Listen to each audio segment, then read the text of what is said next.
It's not easy writing a story with characters and lore that you didn't originally come up with.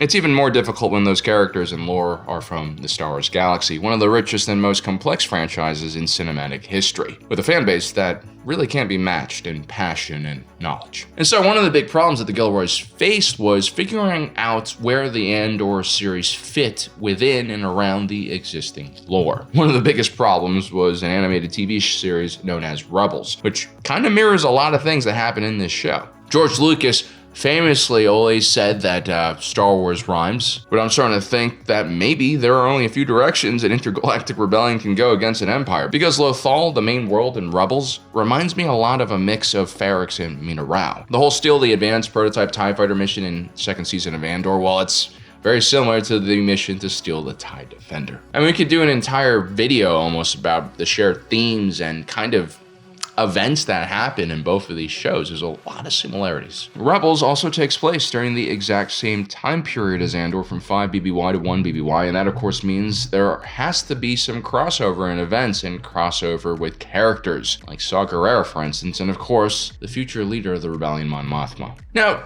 Tony Gilroy has said that he likes how the lore creates a frame for him to write in, but I think all of the Gilroys, to a certain extent, are annoyed to have to write in a crowded lore space, especially if there's pre-existing lore that gets in the way of what they're writing. And this, of course, is a natural thing, I think, for all creatives to get frustrated with. Like, no one really wants to have to fit your work into another person's work.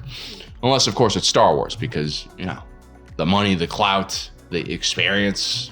One thing that happened was, in between Andor Season 1 and Season 2, someone released a comic of how Andor met K2SO. And let's just say Tony politely declined to use the comic version of the story and went in his own direction. Although originally they had an entire episode that would focus on the introduction to K2. Unfortunately, they ran out of budget to do this. What was going to happen was some derelict freighter was going to get pulled into Yavin, and then the rebels would pull that into the base, and lo and behold, K2 is on the ship just murking everyone. Apparently, this episode had a horror vibe, but it was never shot. In all honesty, that intro story for K2 reminds me a lot of the Warhead episode in Rebels, where they bring that crazy killer bot onto the base at Autolon. See, Star Wars can't help but rhyme. I'm sure it's not even intentional at this point. The other piece of lore that presented some challenges for the Gilroys was the story of Mon Mothma, future leader of the rebellion.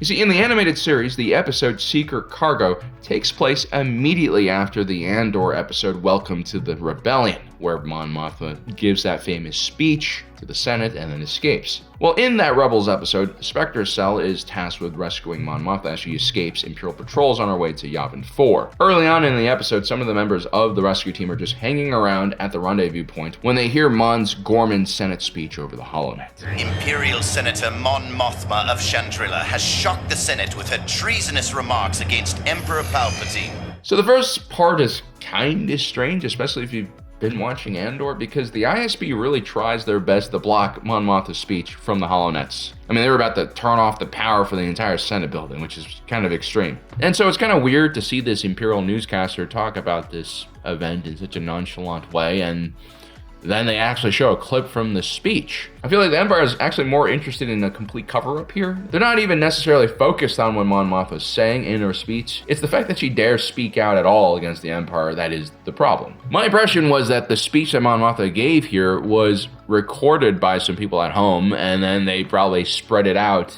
on DVDs or whatever they have, kind of like how Nemec's manifesto gets spread all across the galaxy. Now, from a technical standpoint, it makes sense that the Rebels series would incorporate this newscaster character, because it's really an introduction for Mon Mothma. Because up until this point in the show, she hasn't really appeared. The older fans might recognize the name Mon Mothma when it's said out loud, but kids watching the Star Wars franchise for the first time in Rebels really won't know who she is, and so that explains why they included that little introduction segment. I name the Emperor himself for ordering the brutal attacks on the people of Ghorman.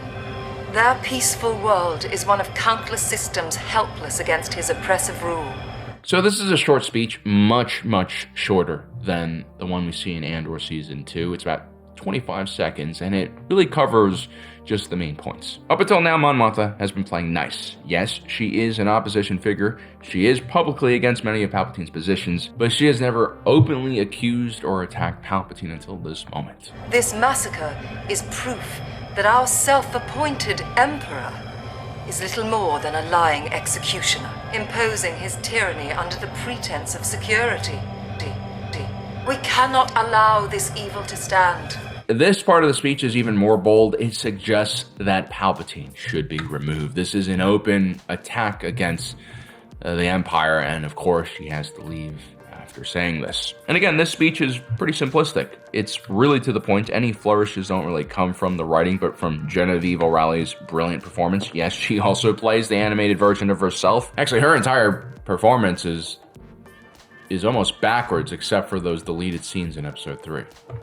But yeah, this woman has just an extremely regal voice that could make anything sound classy, including this pretty simplistic line of dialogue. Also, Mon's speech here is almost presented as background information or just as an introduction to the character. Like, it's not an important or central moment in the episode, especially not as important as the speech Mon gives on the Ghost, where she rallies the entire Rebel fleet for the first time. That's where the writers of the animated series put all of their effort, and it shows. It's a lot better as far as speeches go. Now, when Dan Gilroy, Tony's brother, found out about this whole speech thing, he was apparently furious. He called it the effing speech. And that's because Mon Mothma became a very central character in the Andor series, and if Mon is going to give a speech in Andor, it has to be epic. Heck, they might even build things up in like a 3-episode arc to get us there. I just have to say, it's really nice to see how flippant the Gilroys are about Star Wars lore. I find it hilarious and also refreshing. Like, yeah, they don't like certain aspects of Star Wars.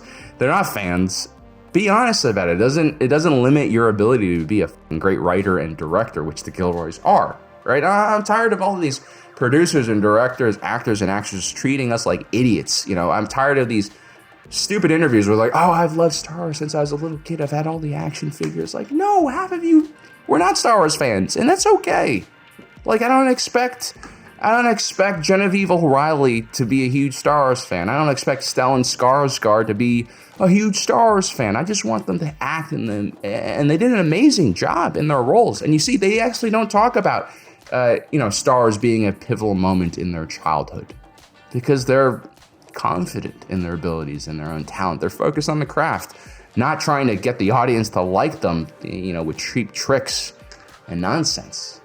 Sorry if I'm being so cynical. I'm just tired of that. It's gross. But anyway, the Gilroys eventually canned the Rebels speech and wrote Mon Mothma a completely different speech, and I think that's what they should have done. And it's a much longer and more gradual speech. It covers a wider range of topics. It really fits into the Andor vibe. We start off with a look back.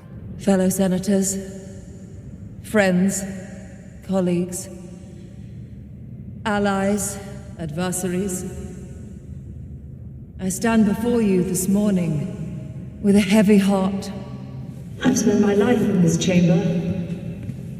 I came here as a child, and as I look around me now, I realize I have almost no memories that predate my arrival, and few bonds of affection that cleave so tightly. It makes sense for her to address everyone and then take a look back, right? Because this is really a moment for her to reflect. This is for herself, because she is about to commit the ultimate act of political suicide in the Empire, which is criticize Palpatine.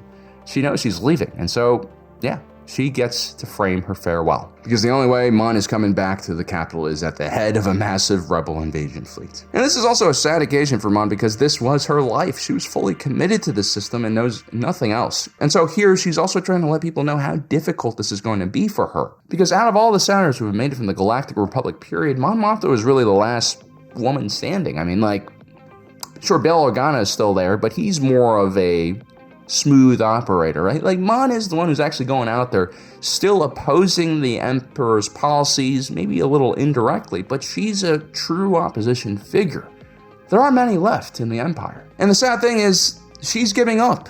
No one has stayed and fought as hard as she has, and she's finally giving up. She realizes that she has no hope of actually defeating Palpatine using this political system that he has completely taken over. Through these many years, I believe I have served my constituents honorably and upheld our code of conduct. Where's Chavo? this isn't Mon virtue signaling or boasting. She's just letting the galaxy know, like, hey, I tried to work within the system, but it didn't work. So now we gotta throw the table upside down. This chamber, He said to meet here. is a cauldron of opinions.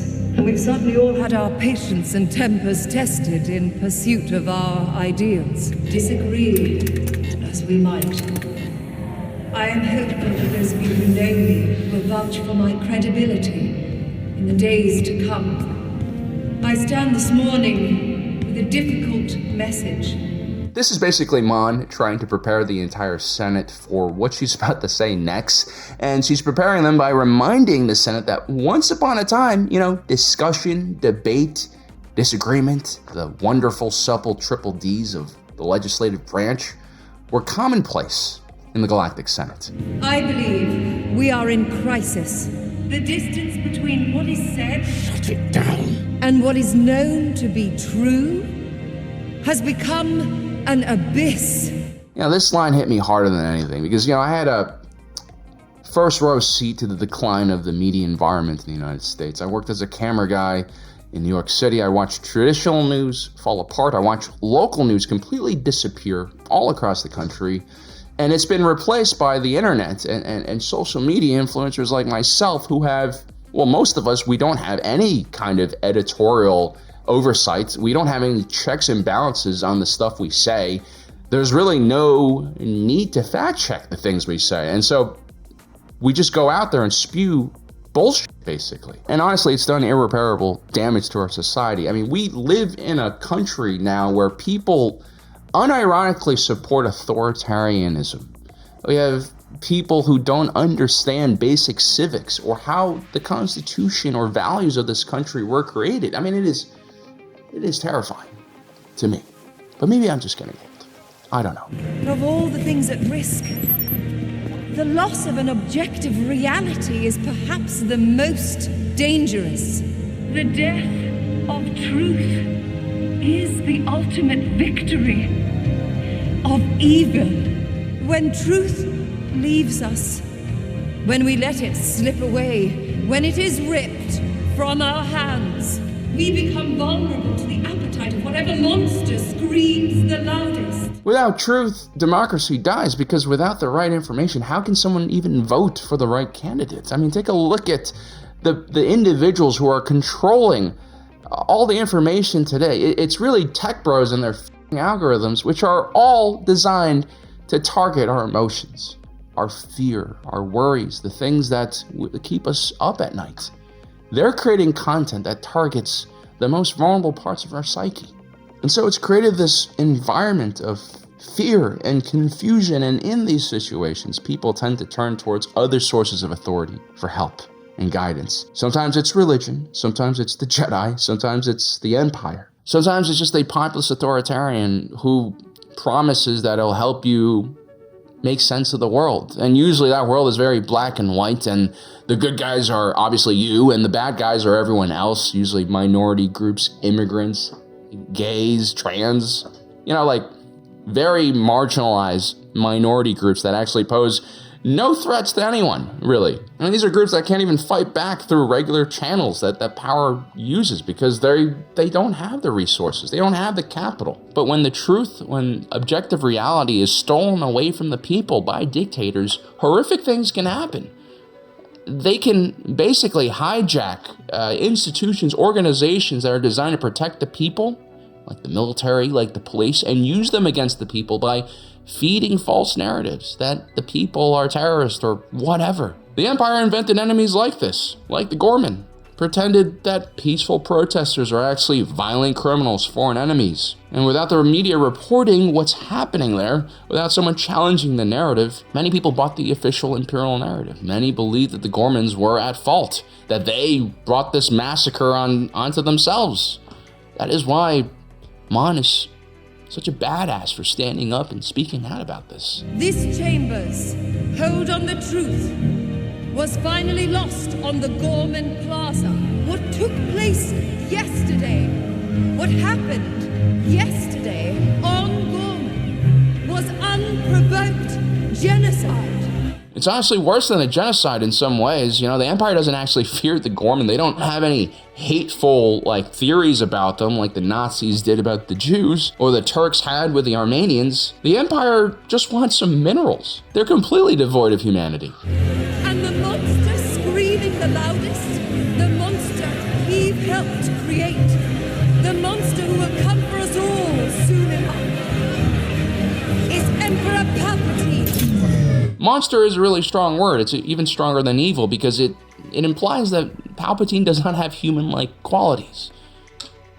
He's that evil. And of course, she leaves this extremely inflammatory statement for the very end of her speech, because you can't just say stuff like that about Emperor Palpatine and get away from it. Ultimately, changing the speech in Rebels to the speech we have in Andor Season 2 was the right thing to do. And actually, the Andor speech pairs very well with the one Mon Mothma makes when she finally makes it to safety after fleeing Coruscant. I think this is a great way to deal with what is a very complicated franchise with multiple entries from multiple writers. Mon Mothma needed a banger in Andor, more importantly. She needed a coming out moment after staying hidden in plain sight for so long. For 30 years, I've watched this poor woman trapped in luxury in the heart of her enemy's stronghold, constantly watching over her shoulders, trying to keep her professional, personal, and revolutionary life balance. It's been a very stressful time, and it's been a huge buildup. It's really not until the second season of Andor that she gets any relief, first by crashing out in the wedding, and then with that speech. Anyway, guys, I hope you enjoyed today's video. Don't forget to subscribe and hit that notification button down below so you don't miss out on the rest of our awesome content. As usual, my name is Alan, reminding you that my allegiance is to the Republic, to democracy. I'll see you next time.